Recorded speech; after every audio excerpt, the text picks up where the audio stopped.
ರಾಜ್ಯ ರಸ್ತೆ ಸಾರಿಗೆ ಬಸ್ ಪ್ರಯಾಣ ದರವನ್ನು ಏರಿಕೆ ಮಾಡಿರುವ ರಾಜ್ಯ ಸರ್ಕಾರದ ಕ್ರಮವನ್ನು ಖಂಡಿಸಿ ಬೆಳಗಾವಿಯಲ್ಲಿಂದು ಅಖಿಲ ಭಾರತ ವಿದ್ಯಾರ್ಥಿ ಪರಿಷತ್ ಎಬಿವಿಪಿ ವತಿಯಿಂದ ಪ್ರತಿಭಟನೆ ನಡೆಯಿತು.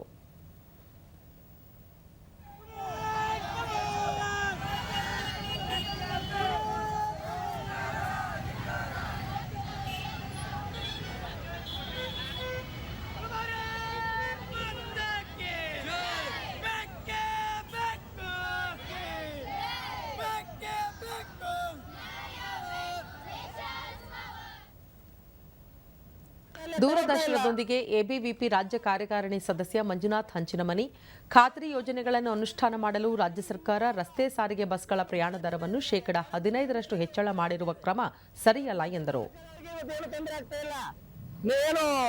ಸಚಿವರು ರಾಜಕಾರಣಿಗಳಿದ್ದೀರಿ, ನಿಮಗೇನು ತೊಂದರೆಗಳಾಗ್ತಾ ಇಲ್ಲ, ಸಾಮಾನ್ಯ ಜನರಿಗೆ ತೊಂದರೆ ಆಗ್ತಾ ಇದೆ.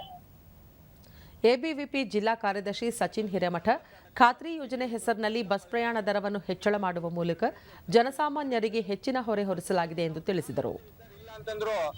ಒಂದ್ ತಾಸು 2 ತಾಸು ಬಸ್ಗಳು ಲೇಟ್ ಆಗಿ ಬರ್ತಾ ಇದಾವೆ. ಇದರಿಂದ ವಿದ್ಯಾರ್ಥಿಗಳು ಕಾಲೇಜಿಗೆ ಸರಿಯಾದ ಟೈಮಿಗೆ ಬರ್ಲಿಕ್ಕೆ ಆಗ್ತಾ ಇಲ್ಲ.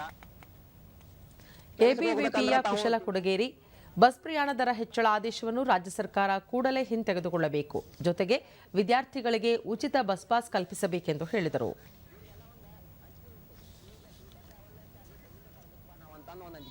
ಆದ ಕಾರಣ ಈಗ ಅಖಿಲ ಭಾರತೀಯ ವಿದ್ಯಾರ್ಥಿ ಪರಿಷತ್ ಏನ್ ಆಗ್ರಹ ಮಾಡತ್ತವ ಅಂದ್ರೆ ಇದೇನು 15% ಎಕ್ಸ್ಟ್ರಾ ಮಾಡಿದಿರಲ್ಲ, ಇದು ಹಿಂದೆ ತಗೋಬೇಕಂತ ಅಖಿಲ ಭಾರತೀಯ ವಿದ್ಯಾರ್ಥಿ ಪರಿಷತ್ ಸರ್ಕಾರಕ್ಕೆ ಆಗ್ರಹ ಮಾಡುತ್ತೆ.